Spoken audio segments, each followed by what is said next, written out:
तो आखिर में वही मैच रेफरी है मगर मैच हम खेल रहे हैं। 70 मिनट तक आज शाम 6 बजे शुरू हुआ पाकिस्तान का ड्रामा, सरेंडर के नाम पर जाकर खत्म हुआ। पाकिस्तान को सरेंडर करना पड़ा। पाकिस्तान ने सरेंडर कर दिया आईसीसी के सामने, इंडियन क्रिकेट बोर्ड के सामने, या फिर जे शाह जो कि अगर बात करें उनके सामने सरेंडर करना पड़ा पाकिस्तान। नहीं जाते तो क्या सस्पेंशन है, तो हमने उनको आगाह किया सस्पेंशन में आपको 12 से 16 से 22 मिलियन डॉलर का खर्चा हो सकता है। इसको बोलते हैं थूक के चाट लेना। बहुत परेशान हूँ, गुस्से में भी हूँ कल से, क्योंकि काफी खबरें मैं देख रही हूँ, वो हैंडशेक वाली, वो जलेबी बेबी वाली, बड़ी ज्यादतियां की हैं इंडियंस से हमारे साथ। क्या रिलेक्टेंसी है, किस चीज की घबराहट है, कौन सा डर है, क्या प्रॉब्लम है? फिर आपको लिटिगेशन में जाना होगा। आपको अपना चैनल भी एसीसी को फाइन कर सकता है कि हमें हमारे पैसे वापस दिए जाएं। एसीसी को करता है, एसीसी आईसीसी को करता है, आर्टिफिशियल में जाना पड़ता। पूरा दिन ये ड्रामेबाजी चलती रही और हासिल हसूल क्या हुआ? कुछ नहीं। और अगर आप मुझसे भी पूछे ना कि इस वक्त क्या होना चाहिए, मुझे कुछ आइडिया नहीं है। सीरियसली मुझे इतनी ज्यादा ये एक तरह से खिचड़ी पक चुकी हुई है। पहला जो स्टेटमेंट आ गया था कि एंडी पाइक्राफ्ट अगर नहीं हटेगा तो हम नहीं खेलेंगे, हम बाइकआउट में जाएंगे। टू अर्ली स्टेटमेंट, तो कब हमेशा अवॉइड करना चाहिए। आपके अंदर वो दम नहीं है कि आप बॉयकॉट कर सकें, तो आप ऐसी बड़ी बड़ी बढ़ के मत मारें कि बाद में आप जब जो आप अपनी बात से बदलें तो लोग आपका मजाक उड़ाएं, लोग आपको ये बोलें कि आपने थूक के चाट लिया है। तो किसी ने भी रिपोर्ट नहीं किया। 18 से 36 घंटे होते हैं आपके पास, जब रिपोर्ट ही नहीं किया तो चार्ज किस। जय हिंद दोस्तों। पाकिस्तान क्रिकेट टीम ने एशिया कप से पहले एक ऐसा धमाका करने की कोशिश की जिसे सुनकर लग रहा था कि क्रिकेट का नक्शा ही बदल जाएगा। उन्होंने ऐलान ठोक दिया, अगर मैच रेफरी एंडी पाइक्राफ्ट को नहीं हटाया गया तो हम यूएई के खिलाफ मैदान में नहीं उतरेंगे। वाह, क्या आत्मविश्वास था, क्या जुनून था और क्या झूठी अकड़ थी। तो मिलते हैं वीडियो के अंत में इसी बात पर विस्तार से। अगर सही लगे तो हाइप, लाइक और सब्सक्राइब करके कमेंट करिए। जय हिंद। पाकिस्तान को सरेंडर करना पड़ा। पाकिस्तान ने सरेंडर कर दिया आईसीसी के सामने, इंडियन क्रिकेट बोर्ड के सामने, या फिर जे शाह जो कि अगर बात करें उनके सामने सरेंडर करना पड़ा पाकिस्तान को। मुझे ये बताएं, हमने वर्ल्ड कप में भी कहा कि रेफरी चेंज किया जाए, ये जो एम्पायर है ये बेहतर नहीं है, ये इंडिया की फेवर कर रहा है, क्या वो चेंज हुआ? नहीं हुआ। हम ये कहते हैं रेफरी भी इंडिया के साथ मिले हैं, हम ये कहते हैं आईसीसी भी इंडिया को फेवर करता है, हम ये कहते हैं एसीसी भी इंडिया को फेवर करता है। ओ भाई, क्या ऐसी चीज है इंडिया में? हम वो अपने अंदर चीज पैदा करें, अपनी टीम में इतने गट्स लेकर आए, अपनी टीम का इतना नाम रखें कि हर एक फॉर्मेट में नंबर 1 हो। हम नंबर 1 ना हो, नंबर 2, नंबर 3, लेकिन टॉप पे हो, ताकि दुनिया की मजबूरी हो, आईसीसी की भी मजबूरी हो, एसीसी की भी मजबूरी हो। पाकिस्तान की टीम एशिया कप 2025 का कोई भी मैच नहीं खेलेगी जब तक रेफरी चेंज नहीं होता। लेकिन हमने देखा कि मैच भी हुआ यूएई वर्सेस पाकिस्तान का, टीम भी पाकिस्तान की मौजूद थी और रेफरी भी वही मौजूद था। अब ये किसकी हार है, किसकी नाकामी है? क्या पाकिस्तान को सरेंडर करना पड़ा? क्या पाकिस्तान को बॉयकॉट का फैसला वापस लेना पड़ा? उसकी क्या रीजन है? इसको बोलते हैं थूक के चाट लेना। ये थूक के चाटना ही बोलते हैं कि आप कहते हैं कि भाई हम जो बॉयकॉट करेंगे, हम इवेंट से पुल आउट कर देंगे अगर रेफरी को रिमूव ना किया गया।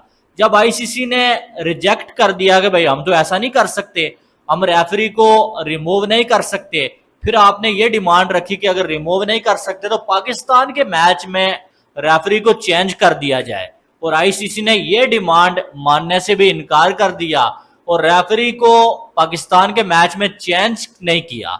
उसके बाद ये डिमांड रखी गई कि रेफरी जो है वो माफी मांग ले पाकिस्तानी कैप्टन से और पीसीबी से, फिर हम जाके जो है वो एशिया कप का मैच खेलेंगे।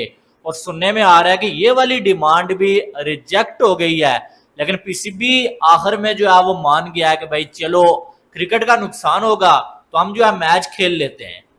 मैच 1 घंटा लेट शुरू होगा लेकिन मैच होने लगा है भाई। सिर्फ जो है वो थोड़ी देर के लिए खिलाड़ियों को रोका गया कि आप रूम से बाहर नहीं आइएगा, हम कोई बहुत बड़ी अनाउंसमेंट करने जा रहे हैं। लोगों ने तो ब्रेकिंग न्यूज बता दी कि भाई साहब मैच कैंसिल हो गया है जी। पीसीबी पहली बार अपने जो है वो स्टांस पे खड़ा रहा, लेकिन ऐसा कुछ नहीं हुआ। खोदा पहाड़ निकली चूहिया, वो भी मरी हुई। तो मैंने परसों ये बोल दिया था कि यार आपके अंदर नहीं है कीड़ा, वो आपके अंदर वो दम नहीं है कि आप बॉयकॉट कर सकें, तो आप ऐसी बड़ी बड़ी बढ़ के मत मारें कि बाद में आप जब जो आप अपनी बात से बदलें तो लोग आपका मजाक उड़ाएं, लोग आपको ये बोलें कि आपने थूक के चाट लिया है।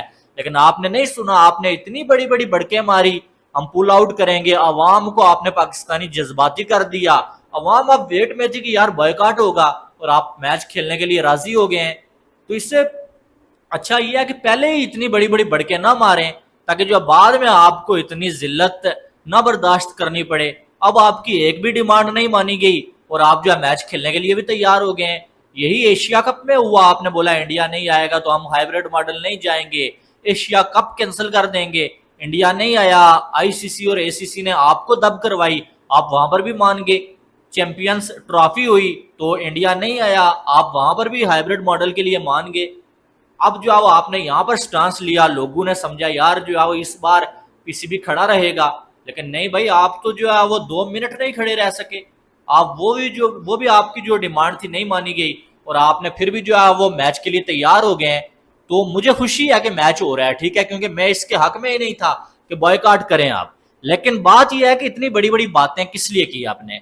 अपना भी मजाक बनवाते हैं, लोगों का भी मजाक बनवाते हैं, इतनी बड़ी बड़ी बातें करके बाद में आप यू टर्न ले लेते हैं।